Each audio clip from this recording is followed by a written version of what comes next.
Hello, welcome to Live Your Own Way with me, Lucy Gleason Interiors, chatting homes, life and inspiration with my very special guests.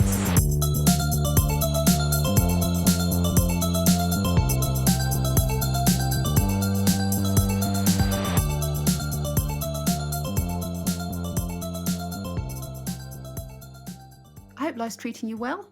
I've got a great guest today, plant stylist and author Hilton Carter.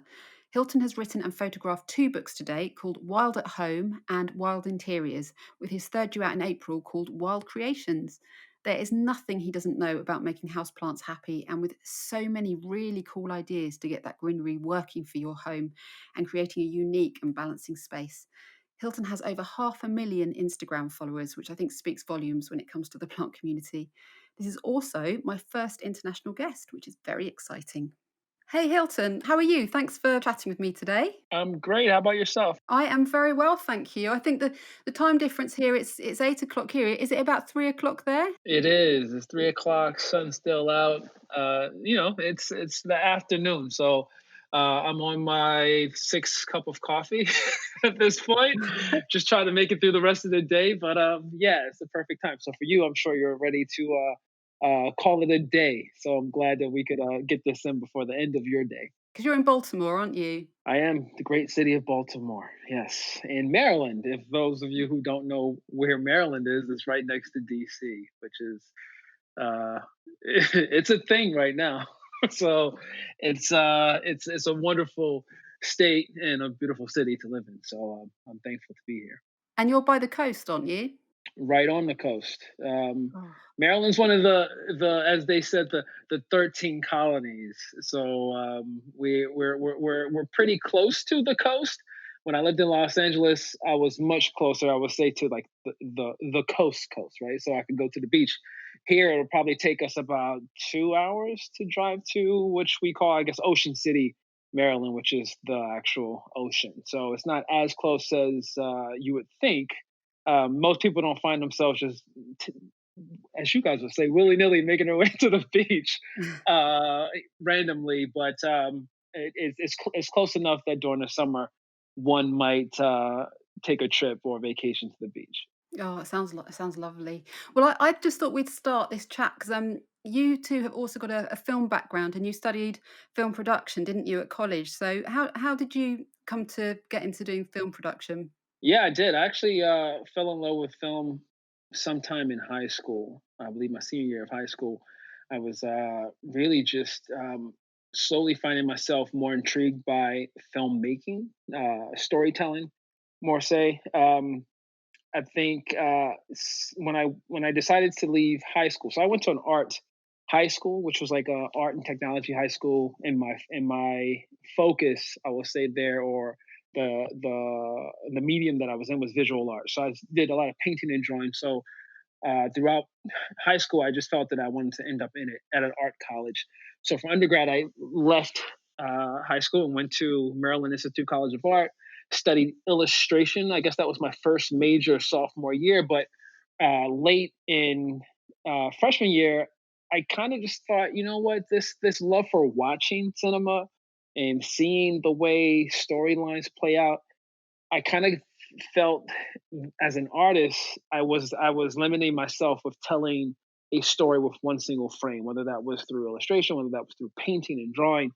In the college that I was in, or that I went to at the time, they didn't have a video department, nor did they have a film department, but they did have video classes that were available. So I started taking video classes and slowly found myself really into the idea of telling a long form story, a narrative piece of work that you could really get deep into and put out into the world. So by the time I left undergrad, I graduated with a BFA in general fine arts, but I knew I wanted to, at this point, to be a filmmaker. This was in 2002.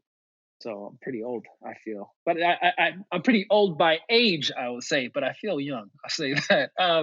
Anyway, so I left. I graduated, got my BFA, and then I stuck around Baltimore for another year, just sharpening this filmmaking tool, this want to become a filmmaker. And I thought at that point in time, right out of school, I'm an artist, struggle. I would say a starving artist at the time. I was working in a restaurant as a busser, and I think at that point as a server. And I was just thinking about the ways that I could tell stories, and I got super excited about commercials. So I started making like spec commercials during that year off. I would say after undergrad, and it was during that year that I was like, you know what? I think I have a portfolio that will work as far as getting into graduate school. So I decided I would move out west. I got accepted into Art Center College of Design out in Pasadena, California, which is a really big, I would say, commercial based film program. So a lot of commercial directors come out of there. A lot of commercial, I would say, filmmakers, like their type of work, they kind of end up leaving out of Art Center as well. Guys like Zack Snyder, or one of the most well known might be Michael Bay. So that sort of Yeah. content, that sort of look, that polished look, is kind of what I was thinking about. But I just wanted to make film, so I went out to Art Center and focused on filmmaking. And as you would know, when it comes to filmmaking in school, they kind of make you dip your toe into every single department, because as a painter, as an artist, as an artist that works on canvas or paper, it's just you. It's a solo, I would say, game. But when you're as a filmmaker, it's a team sport. Let's say so. There's many roles that are a part of creating that work of art. So they wanted to make sure that you were well versed in every single department, so that just in case if you left school, you could pick up a job, let's say in the camera department or on the production design side or things like that. So as I figured or found my way working through each department, I really uh, got the production design bug kind of bit me, and I love the idea of production design. I love what production design meant to filmmaking. The idea that whatever you were seeing in a scene, that location, the way it was dressed, the way it felt, all the pieces in that location on that set kind of made up its own little character, right? So I felt like I wanted to make sure that wherever my main characters, wherever they were moving through, whatever environments they were moving through, the setting that they were in kind of told a story about who that individual was. So I really got into that idea that every single part of the set needs to say a little bit more about the character, right? So you can talk more backstory when it comes to what's on set. So that's actually, as I'm going through this, do you want to ask any questions?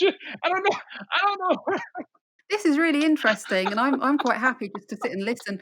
But I was gonna just say, actually, it does mention in your book, and obviously, I don't wanna give too much away of what's written in it, but you talk about a backstory. I was going to come to that because telling the story of who you are, and we'll bring on about the plants in a minute, because while you were studying, or was it when you were studying, or once you were doing some film work or working in advertising, you discovered your love of plants. So what happened? Yeah, that's correct. Well, I wasn't working at an advertising company at that moment. So when that happened, when I guess, found myself uh, completely transformed by plants. I guess it was in 2011 when I was on a film shoot at a retirement community in Pennsylvania. Walked into this space and never had seen anything like this in my life. This It was like a garden cafe that just had plants dripping from every single corner. They had tables set up, dining tables that had these large staghorn ferns over the tables, and I never had seen. I didn't even know what a staghorn fern was, but when I saw that plant, I was just like, everything about this space feels right to me. It makes me feel at ease, at peace. It makes me want to just stay here. And that had never happened before. So I thought at that moment, you know what? When I have a space that has enough light, when I have enough, I would say, disposable income, I'm gonna I'm gonna start bringing more plants into my world. And in 2014, I actually moved to New Orleans because I was still working freelance. I could travel wherever at that point. And in New Orleans, I had finally had the light. I had windows um, that were actually floor to ceiling windows in this home and a lot of great light coming in. So that's when I purchased my first plant, which was a fiddle leaf fig, and then gradually started to grow. I will say that sort of collection of plants. So I started in the spring of 2014 with about two plants, I guess, when I moved to New Orleans.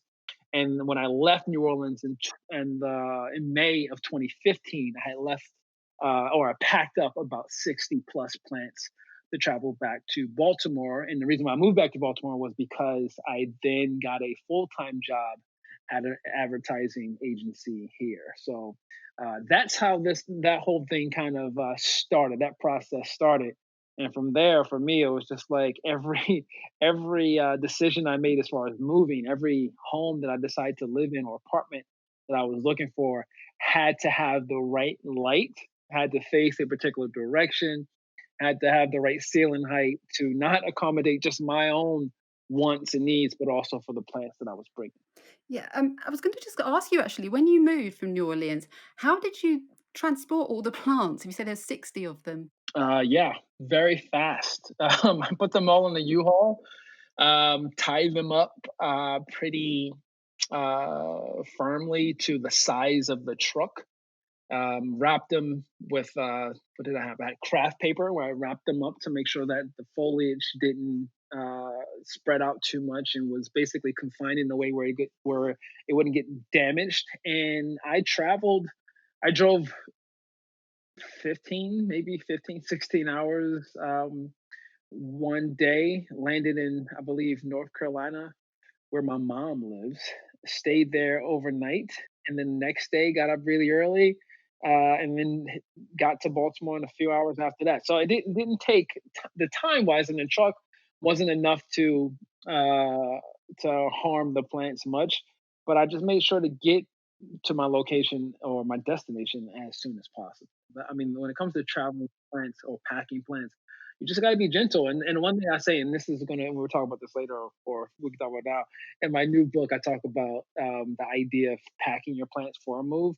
The one thing I tell people is that the best thing to do or think about is you want to make sure that you don't water your plants before you pack them for the move because you want them to be as light as possible. Soil, when it's wet, is heavy. So that was the one thing too. Just like to make sure that I made sure for a fact that I didn't water any of my plants for a week or two before the move, and then as soon as I got them to the new home, I would then water them there because no one wants to carry a heavy pot of soil from one location to the next. That is very good advice because to be honest with you, that I would have done the exact opposite and probably watered all the plants thinking that they'd need it for the journey. So that is really Yeah, good advice. I would say if you make sure that if you're tending to particular plants that don't need to be watered as often, just make sure that the soil is as dry as possible before you take that trip. And so your home that you're in now, did your plants come into the equation when you were considering where to choose to live? For sure, the apartment that my wife and I live in at this very moment was picked because it's a corner unit that has four large windows versus the one and a half that I had previously. So yeah, I mean that was the main reason why we moved into the apartment that we have was for the amount of light. And I have a motto where basically wherever there's light, there's going to be plants. So if I could bring in more light, then I would definitely have to bring in a few more plants. So yes, of course. Yeah, and you've got a studio as well, haven't you? That you have lots of plants there too? I do. I'm in the transition of moving, not moving. I'm in the transition of renovating a new home that my wife and I just purchased. So right now I've downsized and I left my studio, and now all of the stuff that was in my studio is in storage, and now I have a home office unit in the building that we live in, where a lot of the plants are in overflow there, and then a lot of the other ones that were in my studio have now made it into my apartment. So now it kind of is kind of too much. I think like at this point, I'm like, this just feels like a plant shop. Like I don't. I can't wait for our home to be renovated because I'm like, we have to spread these plants out. Like people, like the whole idea that you can never have too many plants. I know a lot of people say that. You'll never hear me say that because you can have too many plants. And I believe for a fact that we have too many plants in our apartment right now because everywhere I move, there's a plant like hitting me in the face, or just like there's just too much happening. And a lot of them are in spots where they would probably wouldn't want to be because of the transition from one studio into the new home. So at this very moment, I can't wait for the I believe beginning of April is which is when we're supposed to move into our new home. Oh, that's really exciting, isn't it? And that will be just after your new books come out, isn't it? Is it March, the new one? The new one is actually in April, April 6th. So it'll be around the same time. Yeah, we're trying to, drop everything when spring happens. Spring starts, new book, all this good stuff. So for the last for the last 2 years, I've dropped books. I think the first week of April has been my time for me to just drop a new book. So yeah. Excellent. I can't wait. I really can't wait. So, I thought we'd just talk about your books because I've got the first two and they're amazing. I think they're Thank you so much. fantastic. So the first book was Wild at Home. It's primarily about styling and caring for plants. With your experience of film production, did you find it quite visualized and put it together? Because you did the photography as well, didn't you? Yes, that's correct. As far as the first book goes, Wild at Home is all the information, all the joy, all the excitement of plant care and styling. Initially sparked my interest as far as bringing in plants. All of that information, all of like from the beginning to where I was at that very moment when I wrote that book. That was what I wanted to fill up that book with. It's kind of like my love letter to plants per se, right? Like the idea of having plants. It was just someone who was completely transformed through the lens of greenery, like having all of this in my view in my home kind of took me from one, I would say, state of mind to another. And I wanted to make sure that that was mentioned in that book. So when it comes to the photography, when it comes to the styling of the book itself and how it looked, all of that that comes from my background for one in film, but just in art and art as well, like understanding um, composition and understanding just where the weight, the the goodness of an image should lie. So a lot of the stuff that I have been capturing and showing via my Instagram page is what I wanted to put into this book. But I really wanted to have every single image, and that's kind of how I go about whatever I'm shooting.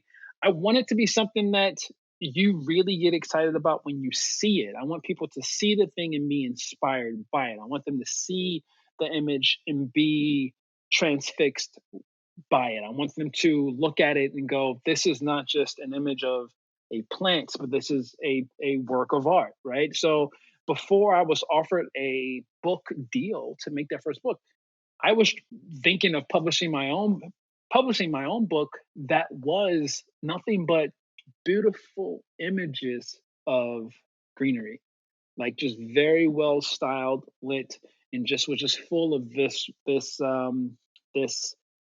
I don't know, just had something to it that was different than, I would say, your other plant care books, but still fit in the realm of what I love, and that's a coffee table book. So I just wanted it to be something that really spoke to others who love greenery, but also those who love the beauty of foliage and plants themselves. And you've got there's some amazing, DIYs in there and, troubleshooting and things like that. How did you learn all of that? Have you just learnt it along the way? Trial and error? Trial and error is one of the things I talk about in the book and Wild at Home. Yes, I mean it's a lot of the things that a lot of the, I guess, plant parenting, let's say, a lot of those things are either handed down to you. Like a lot of the stuff that I learned about propagation was gifted to me from the mother of a friend of mine. Like she really got me excited about propagation and showed me how to make my first initial cuts and create those new roots to then pot them and make a new plant out of a cutting of another plant. So it was those things, and then thinking, because I thought, well, I learned the thing. I learned how to now propagate. this one plant and thinking that I could take that knowledge to every single plant, and then learning that no, that is not right. Every single plant isn't propagated exactly the same. So it was like through trial and error that I learned that, or through trial and error that I learned, well, this plant needs water right now. Maybe it needs water every 7 days, and then learning that you can't stick with a schedule. And it's about the moisture level of the soil and all. So it was over time that the the knowledge that I gained came about, but it was also just being someone who decided would I would talk to individuals who knew more than me.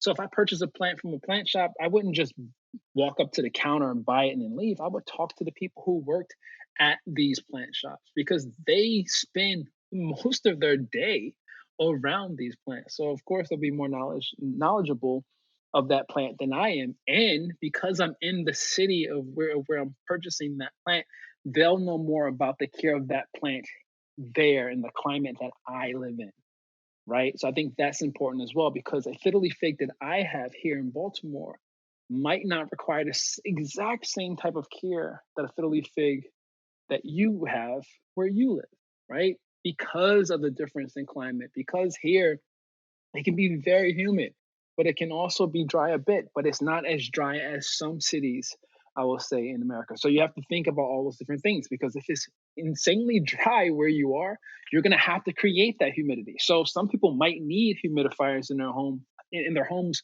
more often than some others, or they might be misting more often than others. So you have to like learn these things, but to learn them, you have to talk to others who have or those out there who have more experience. So I would talk to as many people as I possibly could.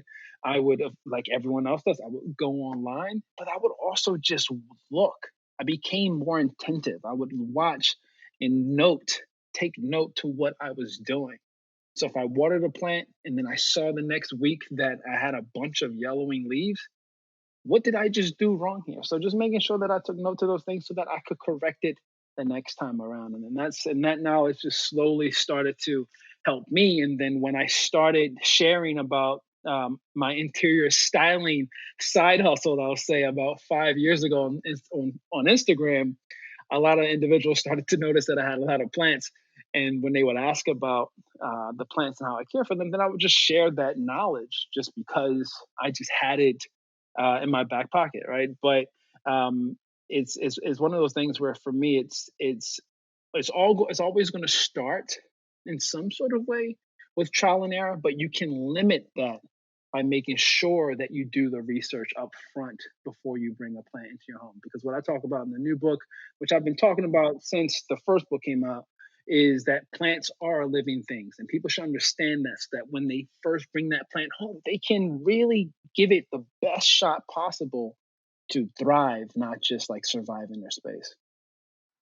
Well, it's so nice talking to you about this because I don't know if I'm a bit bonkers or not, but when I when I bring a plant home, I kind of introduce it to the space, and I'm like, "Hi everyone, this is the new plant," to the family, and I'm sure they all think I'm mad. But your cradles Yeah, that you've got on the walls, sort of almost like a living wall of cradles. They're amazing. thank So, you. for anyone listening, how did you sort of design those? How did I design the cradle? The cradle came about because I was super excited about having a propagation wall. So I wanted to have a living wall. Now, it's a quick, easy story. For me, it's always about trying to find ways to do what you want to do, but on the cheap, right? Like balling on a budget is how I like to live my life. But I will say this: back in 2015, I literally I had been only heavy into plants for a year at this moment, but I was super into propagating. So I was taking a trip. I'm gonna drop a brand name here, but I was taking a trip to IKEA.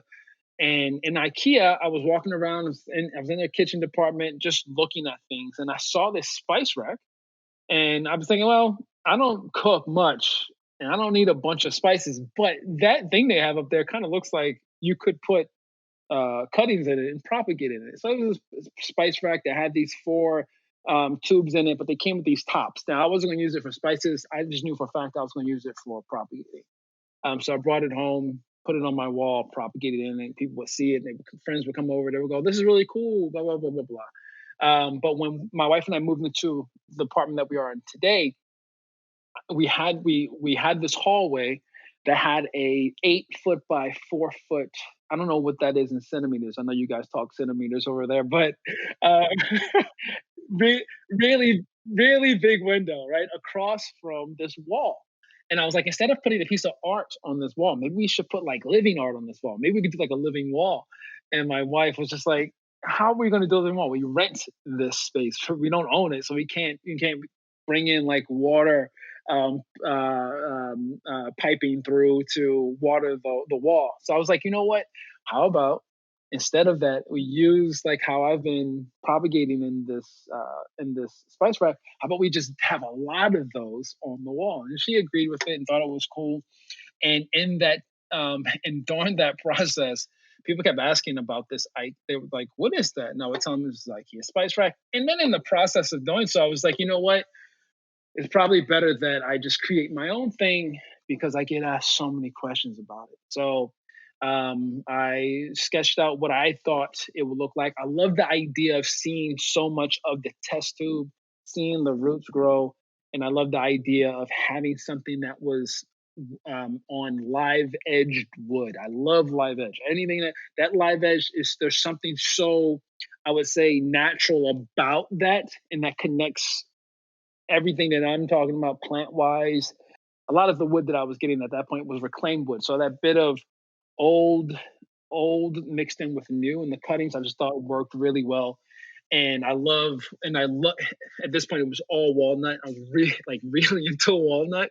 So I was like, they're all gonna be walnut. And I really love this idea of having everything in walnut. And it was all like locally sourced wood.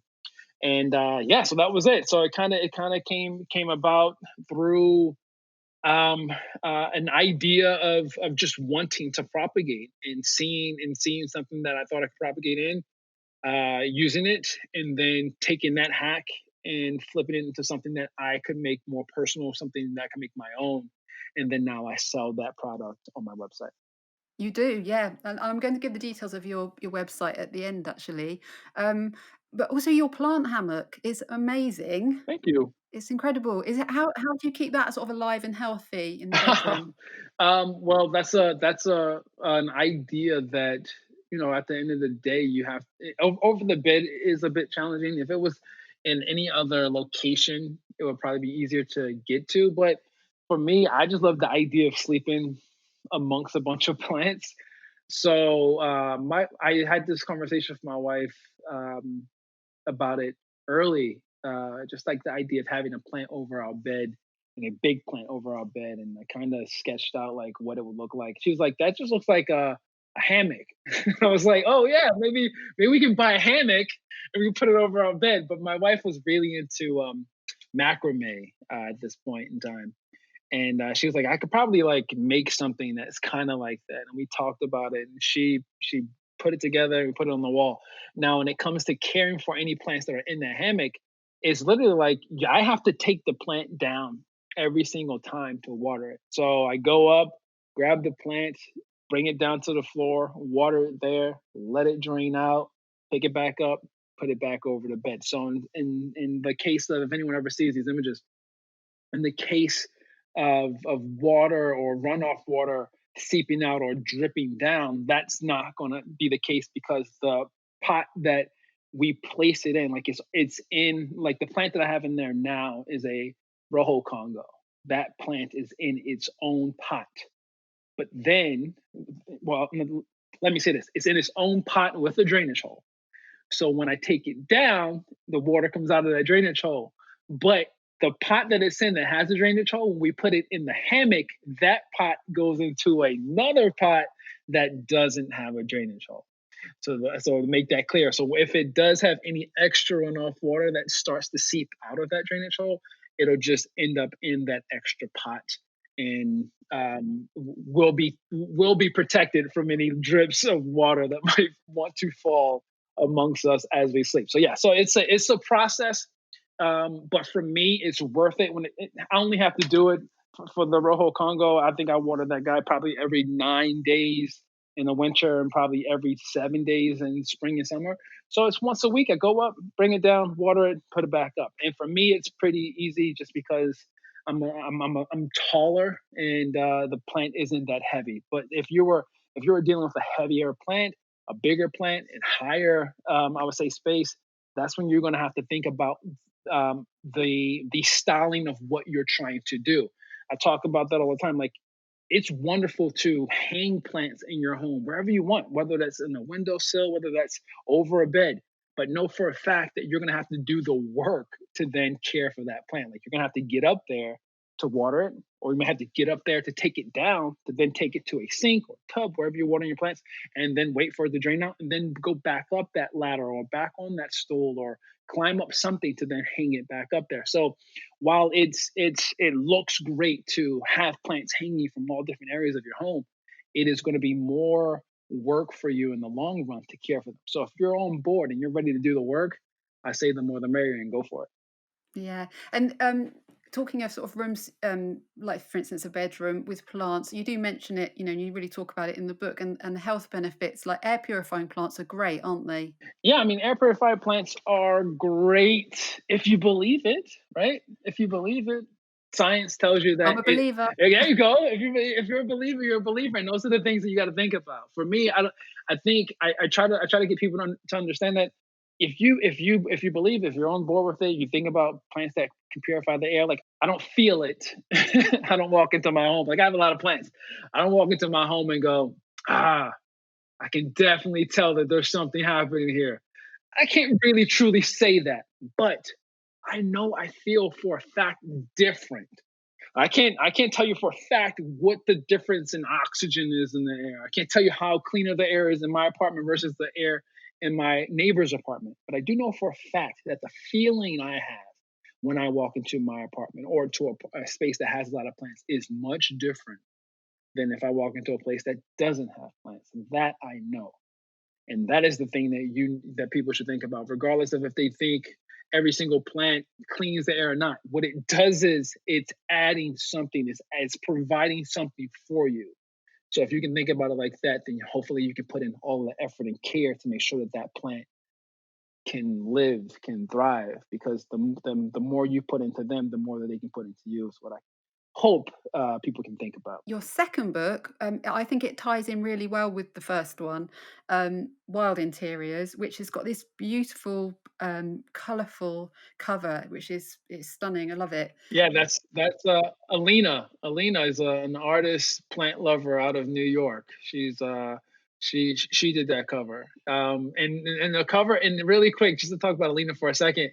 Um, when I went, so Wild Interiors, the second book, is basically me traveling, looking at other plant lovers' homes and talking about, when in the chapter is called Their Journeys in Greenery, because Wild at Home for me was telling my journey. That was mainly the book was about telling my journey, giving you some DIYs of projects that I've created, like during my journey. So now I want to do a book that kind of spot that put a spotlight on others in the green loving community, that to talk about these people and how they got started and what I would say transitions they made as they started to become more involved in plants and where they are now and how they care for their plants.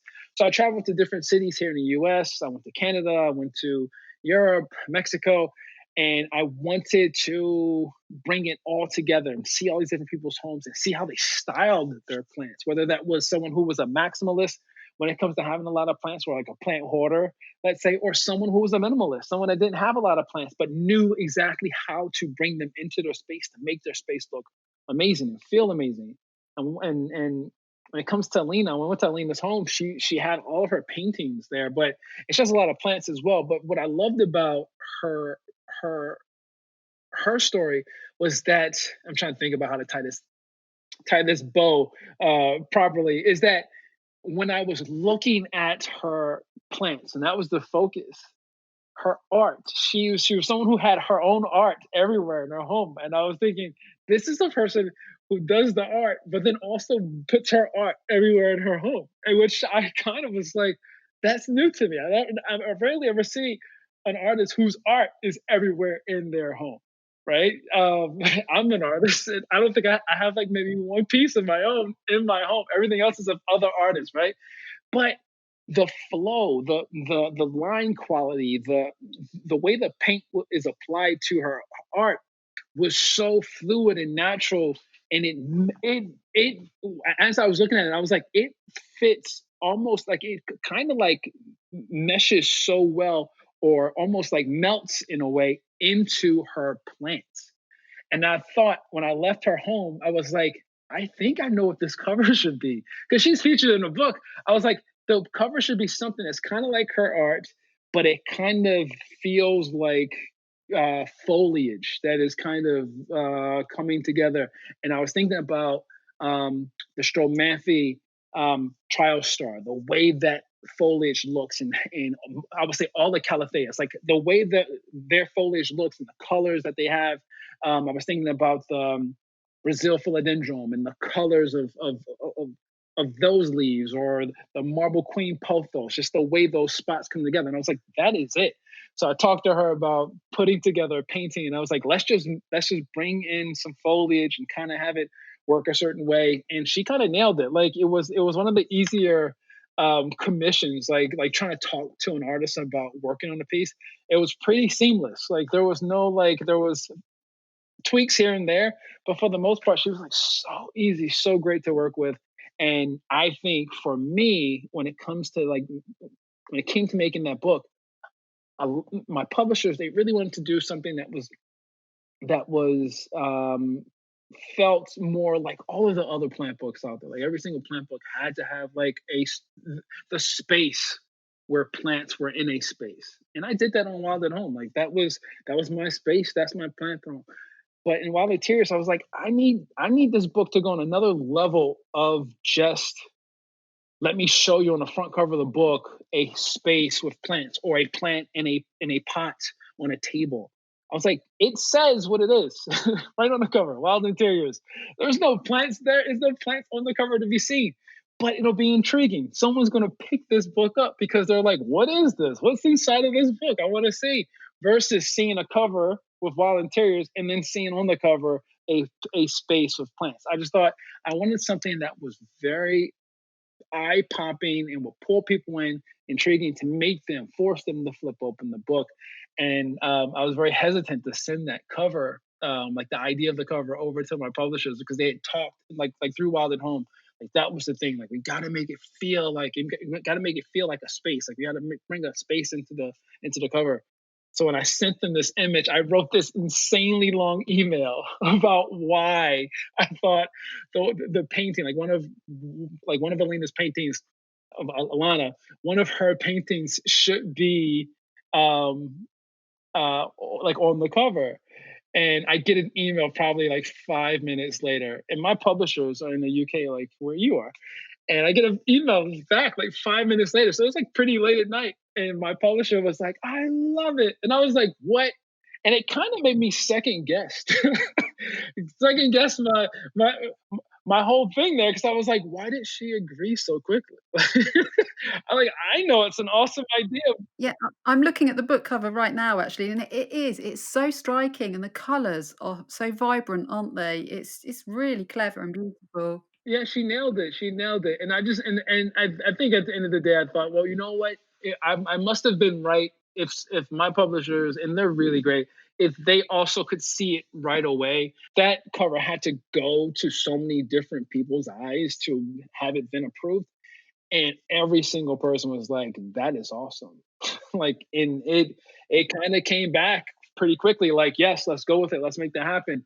And I think like that was the thing that really made me feel great about that book, because while Wild at Home is my journey in greening, is a lot about me. Wild Interiors is about all of us, and it felt that way. And even the fact of giving this cover, or having the cover be from another artist, and I love that idea that it's me, it's her, it's my friend Whitney, who lives out in California, who's in the book, her and her husband Adam. It's all of us in this plant loving community, all talking about how we got started and why we're excited, and what our trial and error situations were. and why we put up with the caring process as we do. There's some lovely design ideas in there actually. There's one that you mentioned, it's like a sort of room divider of plants, which is actually a really good idea. And I looked it up and I didn't realise, but plants do absorb sound. So that is a really good idea to separate a room slightly, isn't it?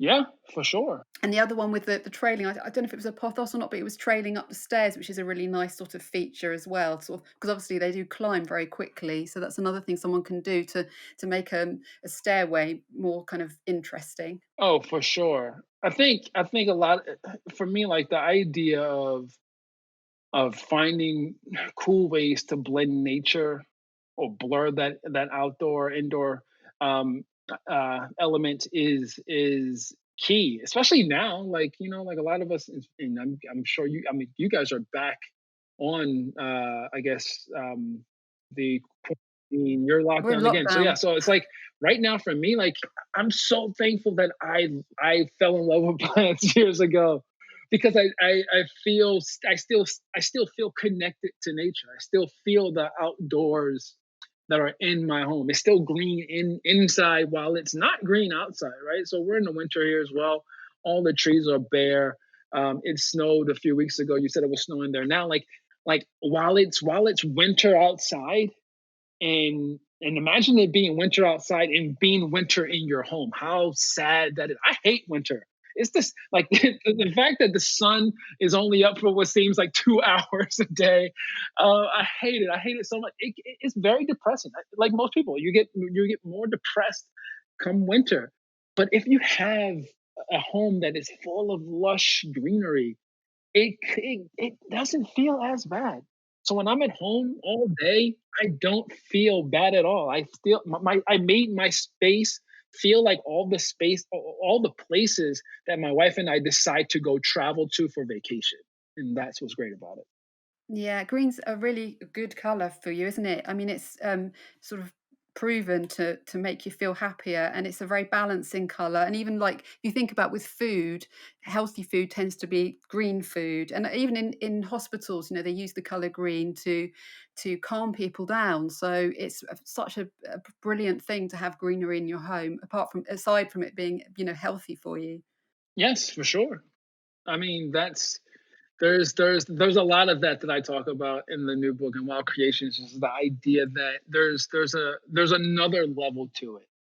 And when you get to that level of just thinking about the benefits of plant care, like there's so much more to it that you are gifted when you are doing it properly, and when you can allow yourself to think about all of the wonderful benefits of having plants. So on your travels, was there a particular plant that was really popular? Do you find that most people have one particular plants that like, is a pothos most popular or fiddle leaf figs, or what did you see the most of? Good question. Man, honestly, the monstera might be the most common plant in every single household. I think every home, but except for one, and that I think it was except for one, did not have a monstera in their home that I traveled to. Everyone has a type of pothos or pothos, whichever way you like to say it. Um, Everyone has a type of that type of plant, I would say, in their home, but across the board, a monstera was almost in every single home. So I think the popularity of that plant kind of made it something that everyone wanted. And that's the thing. It's just like when popularity of a plant, if a plant starts to boom in the market, then everyone's doing whatever they can to show it off. I mean, it has its own hashtag, right? And shout out to the ladies over at Houseplants Club for starting that hashtag, and people wanting to show off their monstera. I'm pretty sure it made people go and buy a monstera so they could be a part of the club, right? But I think that plant is still one of the main plants you'll see in any plant lovers home, office, wherever they are. And I think the fiddly fig, while it had a moment where people kind of thought it was on its way out, when it comes to popularity. I believe the fiddle leaf fig is back in full effect. I think the fiddle leaf fig might be one of the most popular plants at this point, almost ever.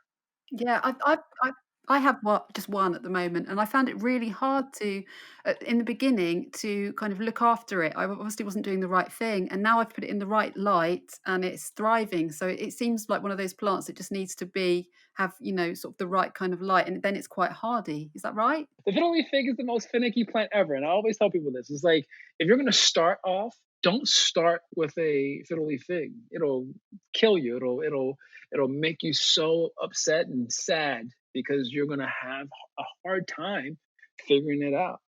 And luckily, I was able to work my way through the ups and downs of caring for the Philly fig. So yeah, it's the finicky plant. It doesn't like to be moved. It only thrives in particular types of light. Like it's one of those plants that you have to really um, dig your toes into the dirt and get really down in there and be excited about it and make sure you're eyeballing and watching every single thing, like paying attention to that plant so you can get it right. So yeah, but I think even with that information being out there, people are still super into the idea of having it. Like it's a it's a easy plant to it's a plant that I can say can easily transform a space. It's what I like to call a statement plant. Like when you bring it into your home, it's a tree, right? So it can quickly transform your space to just being like, oh, this is a plant, a home with plants, to this is an oasis because it can grow really quickly, or if it's in the right light, grow really quickly, really big foliage, and make you feel like you have a actual tree in your home. Yeah, mine's starting to really feel like that actually.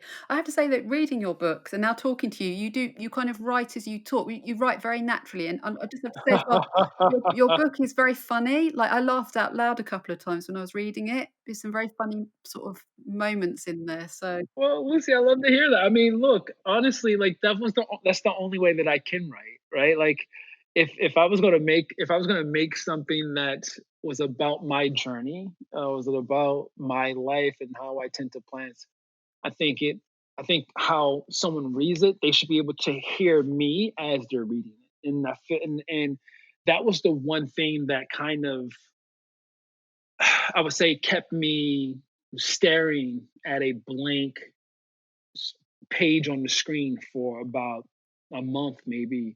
It was in the first starting in this first month of writing while at home. I couldn't write anything because everything I was trying to write how I thought a plant care styling book should be.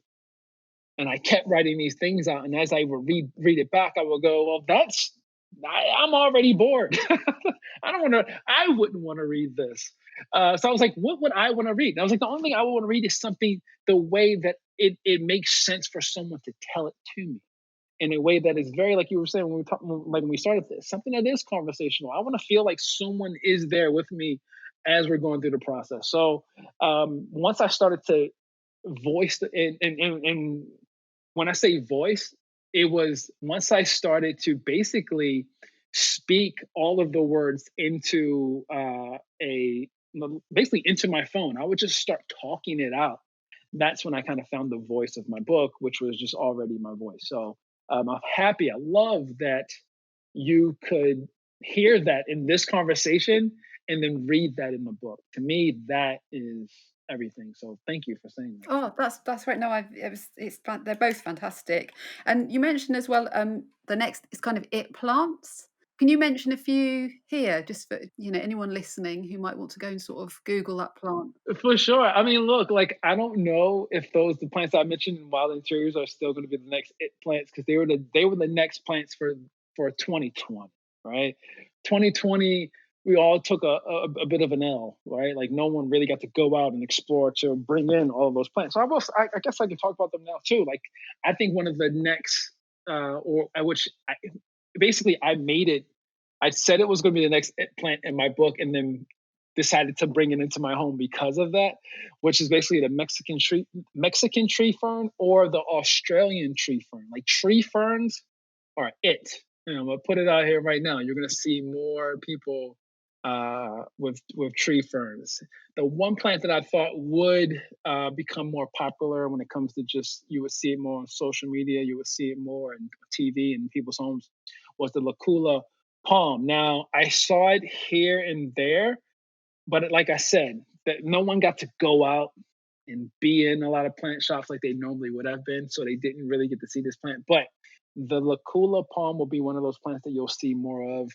Another plant that I believe everyone will try to gravitate towards, like the fiddly fig, it's a part of the ficus family, and that will be the council tree. The council tree is like the cousin of the fiddly fig, not as I would say temperamental, beautiful lime and dark green foliage, kind of reminiscent of the other cousin, the rubber tree ficus, but like the variegated, I would say, rubber tree ficus. The way that foliage looks, that's kind of like the council tree, but the foliage isn't as hardy and thick as your rubber trees.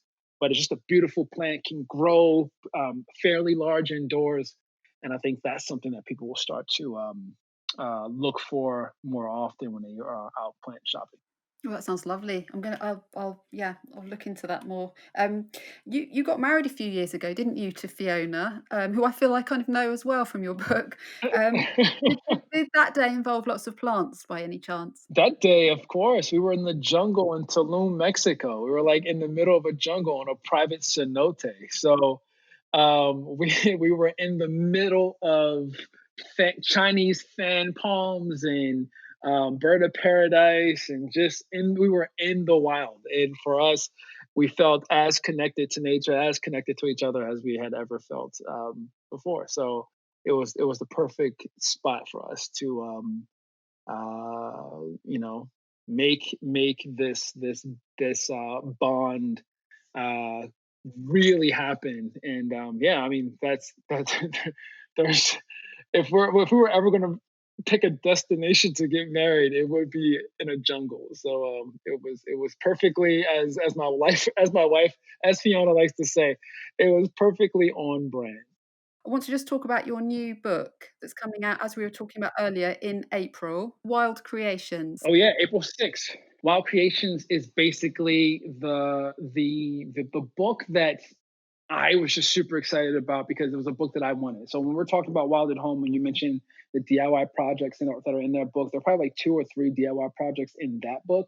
In Wild Creations, there are about 15 DIY projects. There are about 10 or so like plant hacks.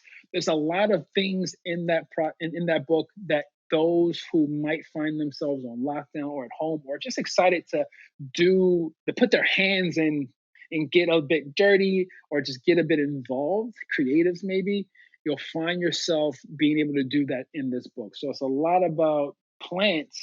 While there's a section of it that's a lot about plant care, which I call like my plant rants, and just plants that I really love right now that you should probably try to care for, and ways to care for plants and reasons why, like best type of lighting, best type of soil, things of that nature. The main meat, I will say, of the book is all about DIY projects. So I have a project in there that's called Jungle by Numbers, which is basically you get a PDF that you can then project onto a wall. You can then take the step by step on how to create the sort of color palette that you're looking for to then paint this jungle mural in your home. Because maybe you're someone who doesn't really have the want to care for a bunch of plants, but you do want to make your space feel a bit more lush and green.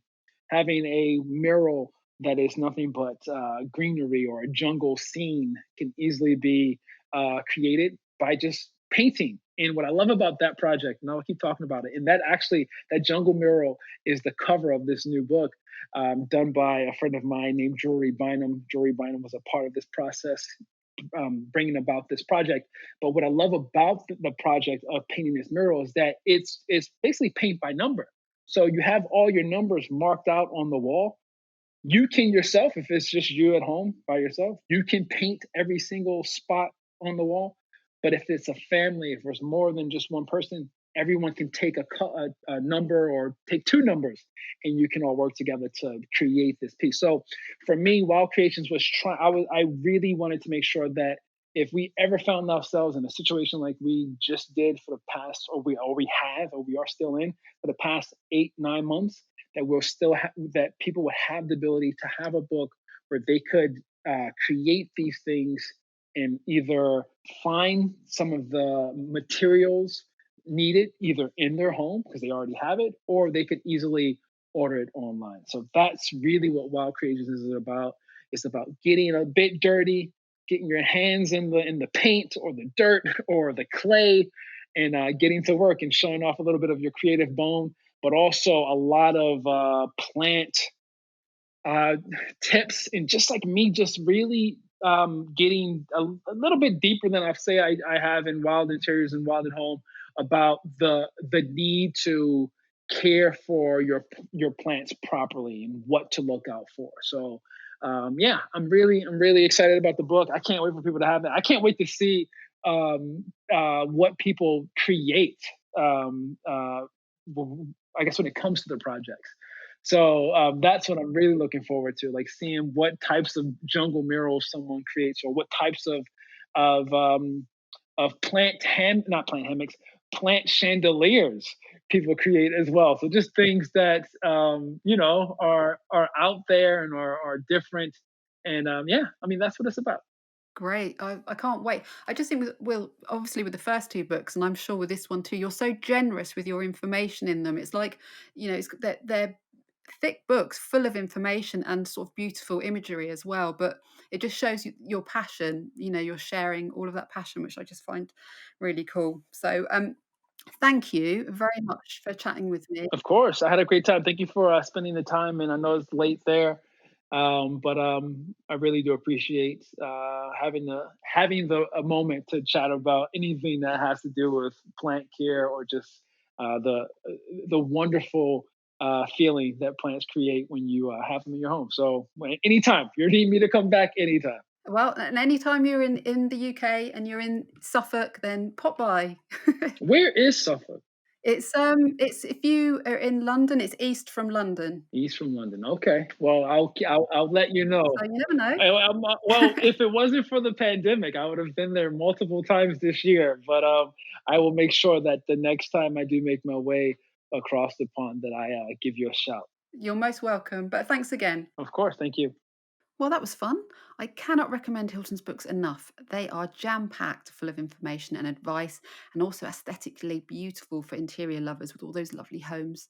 If you'd like to visit Hilton's website, where he stocks the books and also those amazing cradles for propagating, and also plant keep aprons, then his website is thingsbyhc.com and his Instagram is Hilton Carter. As ever, you can find my website at lucylovesyou.com with all my interior design services and inspiration, and my Instagram is Lucy Gleason Interiors. Do subscribe for more episodes. I will be chatting some more next week with another fab guest, and until then, have a good one.